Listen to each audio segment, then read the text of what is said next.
லேசாக இந்த நெய்யை கூட அதில் அப்படியே விட்டுக்கலாம். அப்படி தேங்காய் இல்லையா எண்ணெய் ஊற்றுறதுக்கு பதிலாக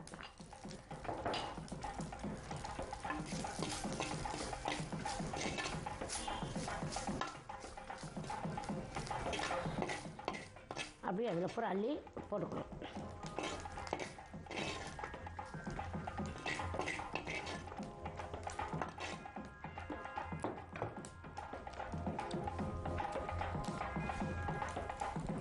இந்த முந்திரி பருப்பை லேசாக இப்படி எண்ணெய் ஊற்றி நெய்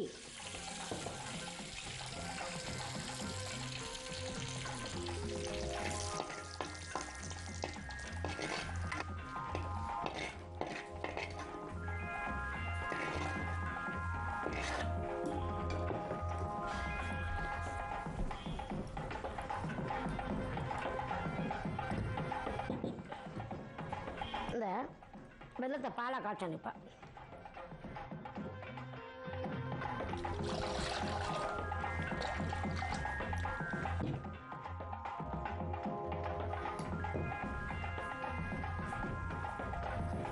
மாவுக்கு தக்கன வெல்லம் போட்டுக்கணும். எவ்வளோ இனிப்புன்னு அந்த இனிப்புக்கு தக்கன வெல்லம் போட்டுக்கணும். பாருங்கள், அது தக்கன வெல்லம்.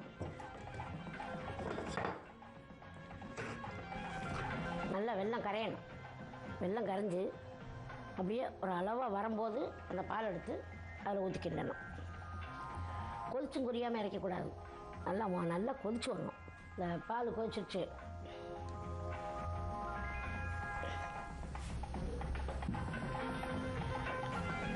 கொதி அடங்கட்டும்.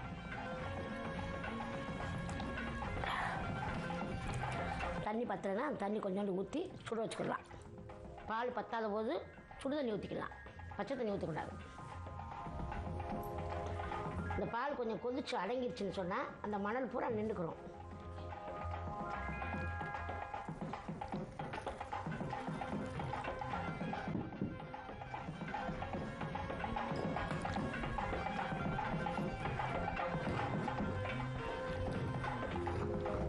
பூரா லவக்குன்னு ஊற்றிடக்கூடாது. ஏன்னு கேட்டால் பூரா அப்படி ஊற்றுனோமா தண்ணியாக போனாலும் போயிடும். நம்ம கை பிடிக்கிற அளவில்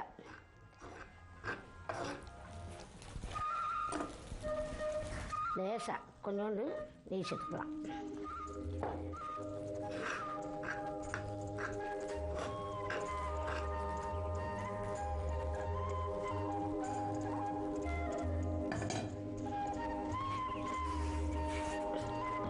இது ரொம்ப சிறுசாக இருக்குது, அதனால் இதில் போட்டுக்குவோம்.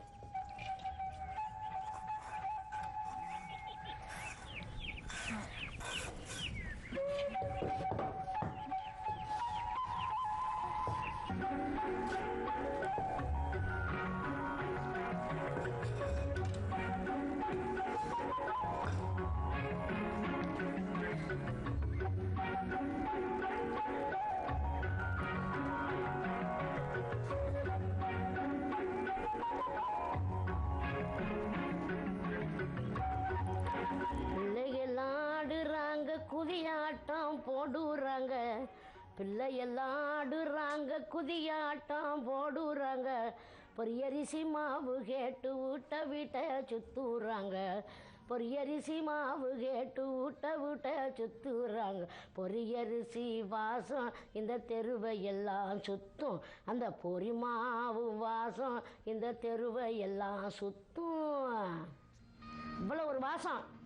இப்போ நான் இங்கே செய்கிற இந்த பொரிமாவு வாசம் உங்களுக்கெல்லாம் வாடகை அடிக்கணும். அந்த மாதிரி ஒரு வாடகை அடிக்கும். வரவங்க கூட கேட்பாங்க, என்ன பொரிவலங்காய் வாசம் அடிக்குது அப்படின்னு சொல்லி கேட்பாங்க. அந்த மாதிரி ஒரு நல்ல ஒரு ருசியான பதார்த்தம். இந்த வாரம் கிராமத்து விருந்தில் பொரிவலங்காய் செய்து காமிச்சிருச்சு. அடுத்த வாரம் கிராமத்து விருந்தில் இந்த பகுதி மைக்ரோவேவ் குக்கிங். வளர்ந்து வர இந்த எலக்ட்ரானிக்ஸ் உலகத்தில் நம்ம சமையலறை கூட நவீனமாகிக்கிட்டே வருது அப்படின்னு சொல்லலாம். அந்த வகையில் சில வருடங்களுக்கு முன்னாலேயே நம்ம சமையல் அறையில் நுழைஞ்ச ஒரு சாதனம் தான் மைக்ரோவேவ் அவன். மைக்ரோவேவ் அவன் வச்சு என்னெல்லாம் சமைக்கலாம் அப்படிங்கிறது நமக்கு கொஞ்சம் தெரிஞ்சிருந்தாலும் மைக்ரோவேவ் அவன் வச்சு இதெல்லாம் கூட சமைக்கலாமா அப்படின்னு ஆச்சரியப்படுற அளவுக்கு ஒவ்வொரு வாரமும் புதுசாக சமையல் குறிப்பை தான் இந்த பகுதியில் பார்க்க போகிறோம். இது மைக்ரோவேவ் குக்கிங்.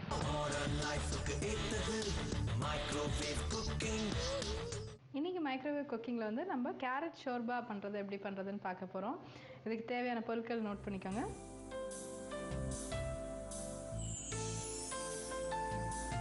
கேரட், மிளகுத்தூள், பட்டர், வெங்காய பேஸ்ட், பட்டை, பூண்டு பேஸ்ட், உப்பு, கொத்தமல்லி. ஸோ இப்போ இதை வந்து எப்படி பண்ணுறது பார்த்தீங்கன்னா, ஷோர்பாங்கிறது வந்து ஆக்சுவலாக வந்து அது சூப்பு தான். அது ரொம்ப தண்ணியாக இருக்கிற சூப்பு தான் அது. ஸோ ரெகுலர் சூப் வந்து திக்கனிங்க்கு வந்து ஒன்றா கார்ன்ஃப்ளவர் ஆட் பண்ணுறோம், இல்லைனா வெஜிடபிள் ஸ்டாக் ஆட் பண்ணுறோம் இல்லையா. ஸோ அதெல்லாம் இல்லாமல் ஜஸ்ட் ஒரு ரொம்ப லைட்டாக ஒரு வாட்டரியாக இருக்கிறது தான் வந்து ஷோர்பாங்கிறது. ஸோ இந்த பட்டரில் வந்து இந்த கேரட் ஆட் பண்ணிடலாம். இதோட வந்து மிளகும்,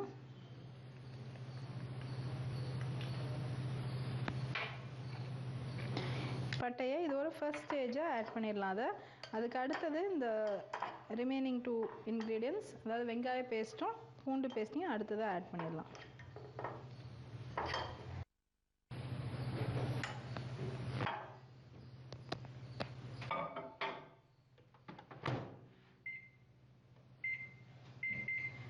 minutes. இப்போ வந்து மல்லி, பூண்டு பேஸ்ட், வெங்காயம் அதெல்லாம் இருக்குது. இப்போ வந்து இது என்னன்னாக்கா, நம்ம ரெகுலர் சூப் மாதிரி இதை வந்து நல்லா ஃப்ரை பண்ணிவிட்டு அதுக்கப்புறமா இதை வந்து நம்ம ஃபில்டர் பண்ணி எடுக்கணும். அதை இப்போ வந்து இந்த மாதிரி ஷோர்பா வந்து நம்ம இதை அடிக்கடி நம்ம ஈஸியாக செய்யலாம்.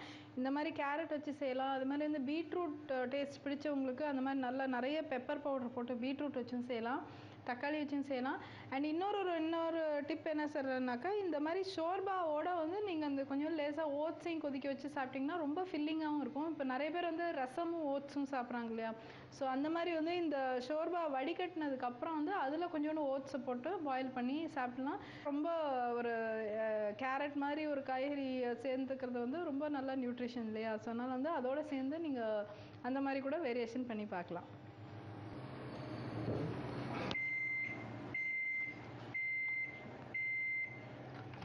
இப்போ இதை பார்த்தீங்கன்னாக்கா நல்ல வாசனை வருது. இப்போ இந்த பட்டர் எல்லாமே இதில் இருக்கிறதுனால நம்ம வந்து இந்த ரிமைனிங் வெங்காய விழுதை ஆட் பண்ணிடலாம். அதில் இது வந்து அதனால தான் இந்த ஹீட்டோடு இருக்கும்போதே நம்ம ஆட் பண்ணோம். ஸோ தட் அந்த பச்சை வாசனை கொஞ்சம் போகிறதுக்கு இன்னும் ஈஸியராக இருக்கும். அதே மாதிரி பூண்டு,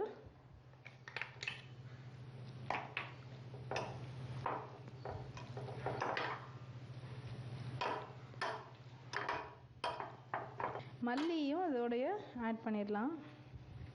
கொஞ்சோண்டு டெக்கரேஷனுக்கு வச்சுக்கலாம்.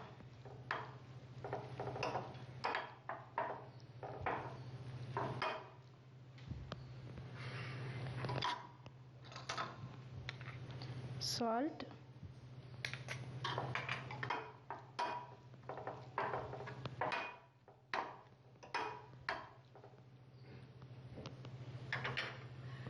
இதில் வந்து கொஞ்சோண்டு வாட்டரும் இதில் ஆட் பண்ணிடலாம். நம்ம எவ்வளவு இப்போ இந்த ஷோர்பாவில் வந்து ஒரு 2 கப் அளவுக்கு நம்ம நல்லா ஃபுல் சூப் போல் கொண்டு வந்துக்கலாம் அதில். ஸோ அதனால் வந்து அந்தளவு தண்ணி ஆட் பண்ணிக்கணும் அதில்.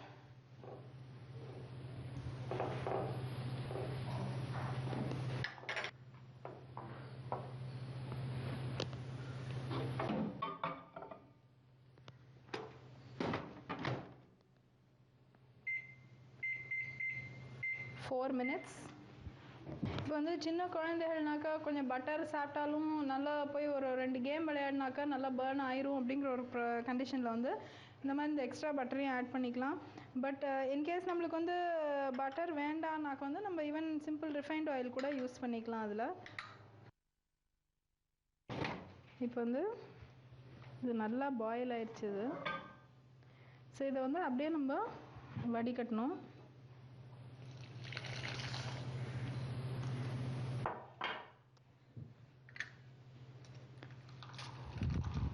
இப்போ இந்த கேரட்டில் இருக்கிற எல்லா இந்த விட்டமின்ஸ் இதோட சத்து ஃபுல்லாக இதில் நல்லா இறங்குற அளவுக்கு இதை நல்லா ஸ்குவீஸ் பண்ணி எடுத்துடலாம்.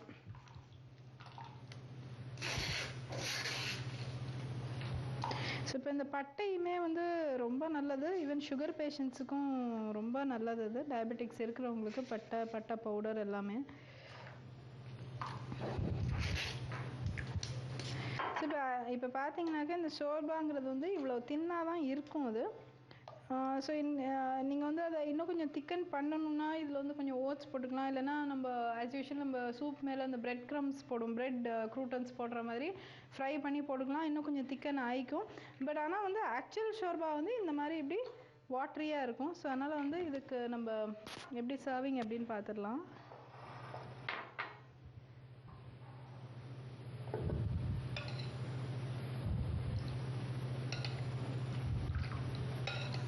ஸோ இது ஃபுல்லாக ஃப்ளேவரி வாட்டராக இருக்கும் அது.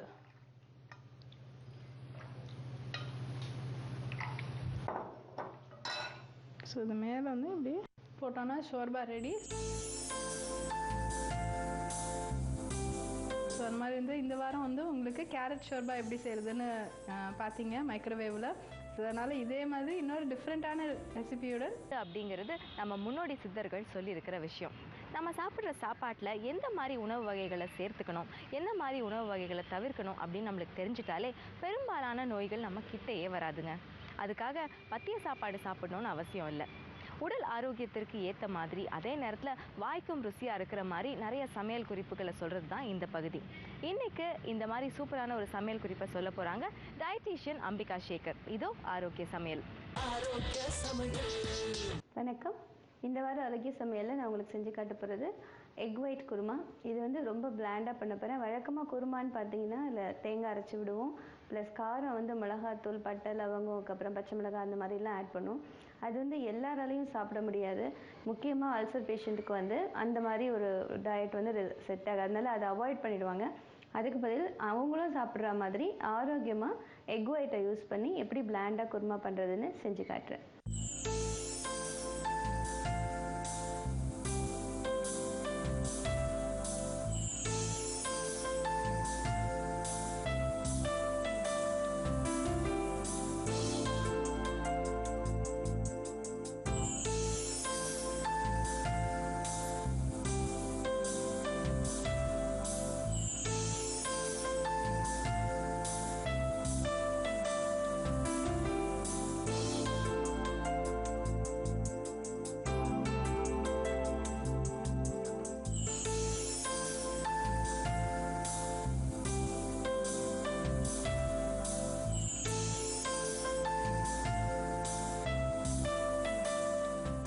முதல்ல இந்த மசாலா வந்து வெறும் கடாயில் வறுத்துப்போம். சோம்பு வந்து உங்களுக்கு எப்போவுமே பவலில் இரிட்டேட் பண்ணாது, நல்ல சோம்பு வந்து இதுக்கு யூஸ் பண்ணிக்கலாம். ஒரு 1/2 டீஸ்பூன் சோம்பு. மிளகு வந்து எப்போவுமே புண்ணு ஆற்றுற கெப்பாசிட்டி இருக்குது, அதனால் நான் மிளகு யூஸ் பண்ணுறேன். 1 ஸ்பூன் வந்து மிளகு யூஸ் பண்ணணும். அதுக்கப்புறம் கொஞ்சம் திக்கனிங்க்கு தனியாவும் உங்களுக்கு வந்து மெடிசினல் வேல்யூ தான், அதனால் தனியாவும் ஸ்பைசஸுக்கு சேர்த்துக்கலாம். இப்போ வந்து இந்த குழந்தை பிறந்தவங்களுக்கெல்லாம் கூட பார்த்திங்கன்னா உங்களுக்கு வந்து இந்த மாதிரி தனியா வச்சு தான் தனியாத்தூள் மட்டும் போட்டு குழம்பு செஞ்சு தருவாங்க. ஏன்னா அவங்க வயிறெல்லாம் புண்ணாக இருக்கும், அந்த நேரத்தில் வந்து உங்களுக்கு மிளகாத்தூள், பச்சை மிளகாய் அந்த மாதிரி திங்ஸ்லாம் சேர்க்க மாட்டாங்க. அதனால் இது 3ஐயும் நம்ம வந்து வெறும் கடாயில் நல்லா வறுத்து பொடி பண்ணிக்கணும்.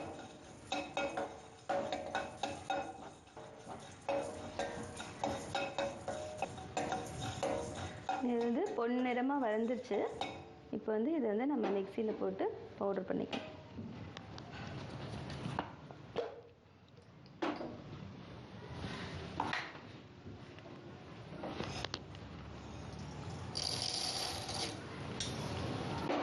இப்போ வந்து இதில் வந்து நம்ம குருமா தாளிச்சிக்கணும். 1 spoon oil. இது எண்ணெய் காயறதுக்குள்ளே நம்ம வந்து இந்த தக்காளியை வந்து அரைச்சி வச்சுப்போம். 2 தக்காளி. இது கூட வந்து கொஞ்சம் பூண்டு ஒரு 5 பல்லு யூஸ் பண்ணுறேன். இஞ்சி நான் யூஸ் பண்ணல இதுக்கு, ஏன்னா சம்டைம்ஸ் வந்து உங்களுக்கு அந்த ஜிஞ்சரோட ஸ்பைஸ் கூட வந்து இரிட்டேட் பண்ணும், அதனால அது கூட அவாய்ட் பண்ணிடு.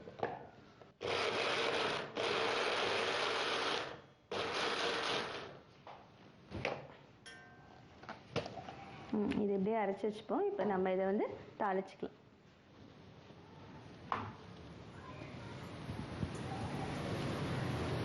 கொஞ்சம் கடுகு,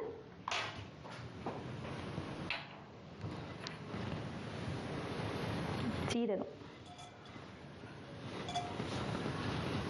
கருவேப்பிலை, இப்போ இந்த அரைச்சி வச்சிருக்க விழுதை இதில் ஆட் பண்ணிக்கலாம்.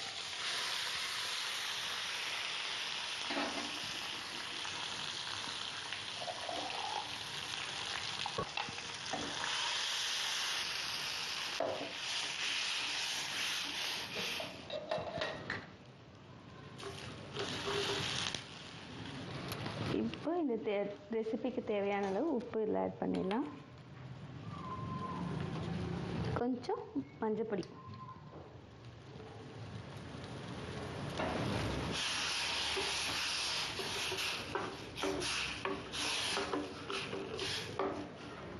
இது கொதிக்கிறதுக்குள்ள நம்ம வந்து பொடி வந்து அரைச்சிக்கணும்.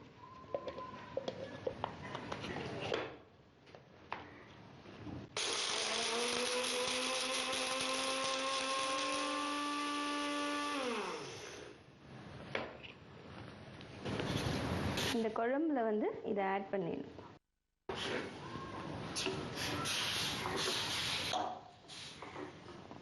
தேவைப்பட்டால் கொஞ்சமாக தண்ணி ஆட் பண்ணிக்கலாம்.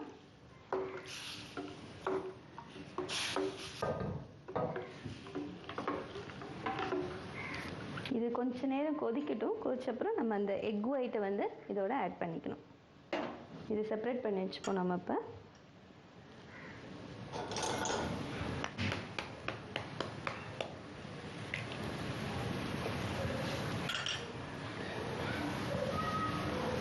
இது மாதிரி செப்பரேட்டர்ஸ் உங்களுக்கு கிடைக்குது. அப்படி இல்லைன்னா கூட நீங்கள் வந்து சின்னதாக ஸ்லிட் போட்டிங்கன்னா அந்த எல்லோ தனியாக வந்து எடுத்துடலாம்.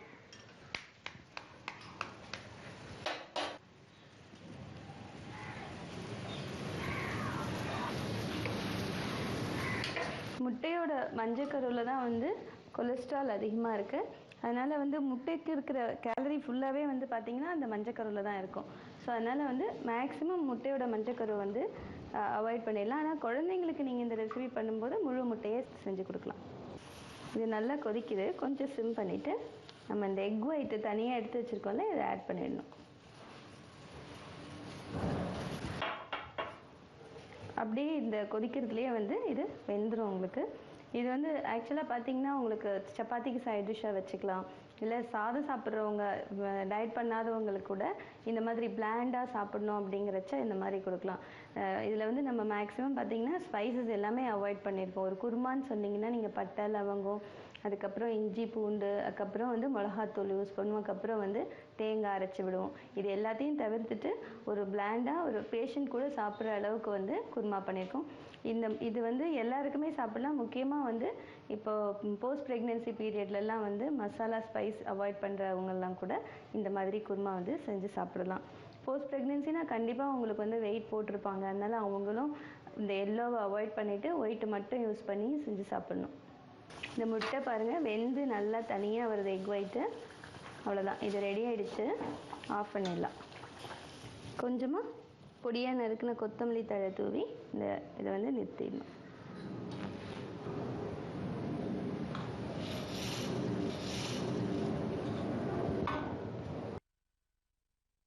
இது கொஞ்சம் கொத்தமல்லி மேலே தூவிடலாம். இந்த எக் ஒயிட் குருமா வந்து நான் ஒரு சூப் ஸ்டைலில் பண்ணியிருக்கேன். ஏன்னா இதில் வந்து வேறு எந்த ஸ்பைசஸும் கிடையாது. ஸோ இதையே வந்து நீங்கள் மெயின் டிஷ்ஷாக கூட வச்சுக்கலாம். இப்போ கார்போஹைட்ரேட் கம்ப்ளீட்டாக ஒரு மீல் ரெஸ்ட்ரிக்ட் பண்ணணும் அப்படிங்கிற ஒரு பொசிஷனில் நீங்கள் வந்து இது மாதிரி இதை ஒன்று செஞ்சுட்டு இதோட வந்து எக்ஸ்ட்ராவாக ஒரு சாலட், ஒரு குக்டு வெஜிடபிள், இல்லைன்னா ஒரு ஃப்ரூட் அதை வச்சு நீங்கள் சாப்பிட்லாம். ஆரோக்கியமான எக் ஒயிட் குருமா ரெடி ஆகிடுச்சு. நீங்களும் உங்கள் வீட்டில் இந்த ரெசிபியை ட்ரை பண்ணி பாருங்கள். எப்படி இருந்ததுன்னு உங்கள் கருத்துக்களை எங்களுக்கு எழுதி அனுப்புங்க. மீண்டும் அடுத்த வாரம் இன்னொரு ஆரோக்கியமான ரெசிபியோடு உங்களை சந்திக்கிறேன். சக்தி மசாலா சுவையோ சுவை நிகழ்ச்சியில் இன்னைக்கு இடம்பெற்ற அத்தனை பகுதிகளும் ரொம்பவே சுவையாக இருந்திருக்கும் அப்படின்னு நம்புகிறோம்.